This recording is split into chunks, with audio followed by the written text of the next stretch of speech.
The most thing that we would have been using or would have been told about was spraying, and in the area it was always spraying, but now I've changed that and I've gone back to weed licking.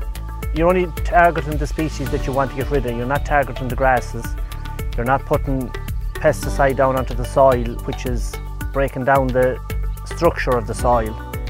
You're feeding the soil and leaving it alone, and you're only killing what you want to kill. It'll save a lot in your pocket because you're buying much less pesticide and stuff. But not alone you'll be saving money in your pocket, but you'll be saving an awful lot in the environment as well. Because the most important thing we have is the structure in the soil, to keep that right. A kilometre away you could spray a field and the bees are out foraging, and they could come back to the hive and they'd bring toxins and back into the hive and pesticides, and you'd have a dead hive within a couple of days.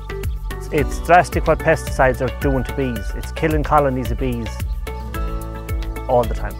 Every pesticide leaves a residue, and the kids are always out with me. The young kids are there, and I go out and go down the field. I'd have wellies on.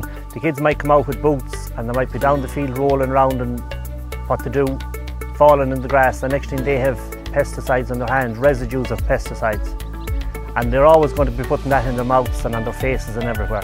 So there's automatically already a plus for me by weed licking rather than spraying. I'm only going to the targeting the weeds, and I can do it where I want to do it and when I want to do it.